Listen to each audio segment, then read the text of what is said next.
नमस्ते। मैं Pammi from base educational institute की तरफ से बोल रही हूँ।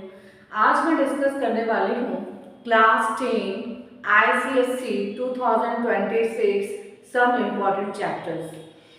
अभी आपके बोर्ड होने वाले हैं कुछ दिन के बाद। यहाँ पर मैं कुछ इम्पॉर्टेंट चैप्टर्स लेकर आई हूँ बच्चों के लिए, जो ये चैप्टर्स आपके फंसने ही फंसने वाले हैं।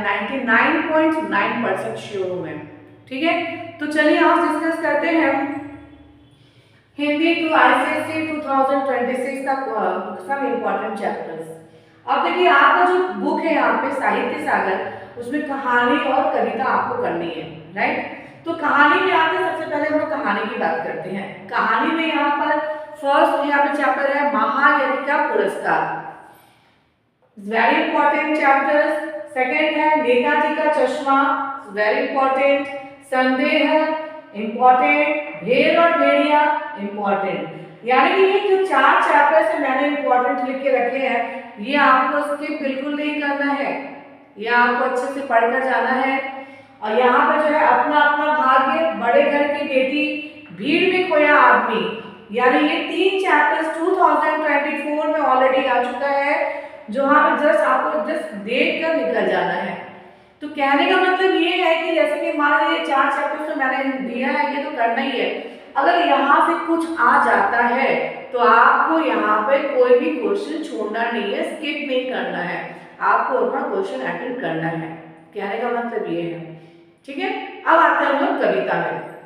कविता में हमारा इंपॉर्टेंट चैप्टर है गिरधर की कुंडलियां, वह जन्मभूमि मेरी, सुर के पद और भिक्षुक। ये चार कविता है, यहाँ पे मैंने इंपॉर्टेंट लिख के रखा है, देखिए। और यहाँ पे जो है तीन जो कविता है मेघ आया, विनय के पद, चलना हमारा काम है, 2024 में आया है। इसको जस्ट देखकर निकल जाना है। यानी चार इंपॉर्टेंट चैप्टर्स यहाँ पे और चार इंपॉर्टेंट चैप्टर्स यहाँ पे, टोटल 8 चैप्टर्स आपको बिल्कुल भी स्किप नहीं करने हैं। अगर आप स्किप करोगे तो आप फंस जाओगे। बाकी जो चैप्टर्स है वो आप पढ़ लीजिएगा, वो आपकी जानकारी भी होनी चाहिए कि इस चैप्टर में है क्या, ठीक है। अच्छा, नेक्स्ट बात करते हैं हम लोग यहाँ पर निबंध के बारे में। तो निबंध के बारे में मैं यहाँ पर कुछ टॉपिक्स बताने वाली हूँ, प्लीज नोट डाउन कर लीजिएगा, मैं आराम से बता रही हूँ। पहला हमारा निबंध का फर्स्ट टॉपिक आने वाला है इंटरनेट की उपयोगिता। अब इंटरनेट की उपयोगिता जो आपका निबंध आने वाला है, इसको घुमाकर भी हम दे सकते हैं। तकनीकी विकास ने हमारा जीवन सरल और सुगम बना दिया है, कैसे, यानी आपको इंटरनेट के बारे में ही लिखना है, ठीक है। नेक्स्ट पॉइंट, वर्ल्ड कप में भारतीय महिलाओं का प्रदर्शन, राइट। थर्ड, जीवन में खेल कूद का महत्व। दूसरा है नेक्स्ट बाल मजदूरी, ठीक है। वहां फिर आपका आएगा मौलिक कहानी। मौलिक कहानी कोई आपको सेंटेंस दे, जैसे मान लीजिए अब पश्चात का होता है चिड़िया चुग देखे, यानी समय के रहते आपको कुछ काम कर जाना है, उसके ऊपर आपको मौलिक कहानी लिखना है। आप उस मौलिक कहानी को जो वहाँ पे जो आपको वाक्य दिए गए हैं उसके हिसाब से आपको मौलिक कहानी लिखना है, जिसको आप अपने हिसाब से लिख सकते हैं, ठीक है। एक आपका आएगा यहाँ पे चित्र लेखन, जिसको हम पिक्चर स्टडी बोलते हैं। चित्र लेखन में कुछ पिक्चर्स दिया रहेगा, उसको देखकर समझना पड़ेगा और उसके ऊपर लिखना है। अब जैसे कि मान लीजिए एक बार चित्र लेखन में आया था कि यहाँ पर कुछ बच्चे जो हैं वो काम पे जा रहे हैं, तो पिक्चर्स को देखकर आपको क्या समझ में आता है, यानी बच्चे काम पे जा रहे हैं, यानी बाल मजदूरी पर, यानी कि बाल मजदूरी के बारे में आपको थोड़ा बहुत ज्ञान होना चाहिए। बाल मजदूरी क्या है, इस पे सरकार ने क्या क्या प्रतिरोध लगा दिया कि ये नहीं करना है, कितने से कितने उम्र तक बच्चों को सरकार ने यहाँ पे एजुकेशन के लिए कहा है कि आपको पढ़ना है, वो चीज़ कहाँ कहाँ फ्री हो गया है। तो थोड़ा बहुत जानकारी होना बहुत जरूरी है। यानी कि चित्र लेखन पिक्चर स्टडीज में आप जब किसी भी टॉपिक या जो किसी भी मुद्दे पर आप लिखने जा रहे हैं तो आपका वो उसके बारे में जानकारी होना बहुत जरूरी है आपको, ठीक है।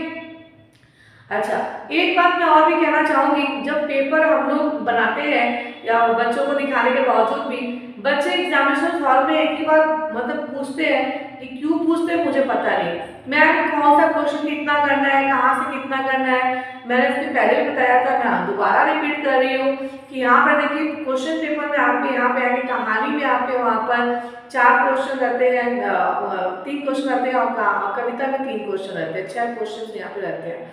तो यहाँ पर देखिए यहाँ पे कहानी में आपको कहानी से एक क्वेश्चन करना है और कविता से एक क्वेश्चन करना है, 2 क्वेश्चन हो गए और आपको 2 क्वेश्चन करने हैं, लेकिन टोटल आपको 4 क्वेश्चन करना है।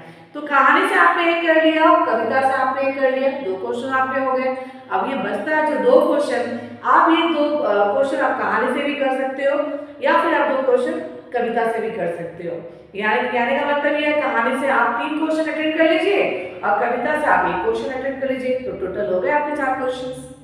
ठीक है, आज मुझे ये बताना था, प्लीज बिल्कुल भी कंफ्यूज मत होइएगा, जो चैप्टर्स मैंने बताए हैं उनको अच्छे से पढ़िए। अगर किसी भी चैप्टर्स को लेकर अगर आपको डाउट करना है, डाउट हो गया है, इसको क्लियर करना है, आप मुझे कमेंट्स में आइए, कमेंट्स बॉक्स में बताइए कि कैसे करना है, मैं आपको उस चैप्टर्स के बारे में जरूर समझाऊंगी। नोट्स का प्रॉब्लम है, आप मुझे कमेंट्स बॉक्स में आइए, बोलिए कि मैम इस चैप्टर का मुझे नोट्स चाहिए, मैं आपको नोट्स प्रोवाइड कर दूंगी। ठीक है, तो मैं पब्बी फ्रॉम बेस एजुकेशनल इंस्टीट्यूट की तरफ से, नमस्ते।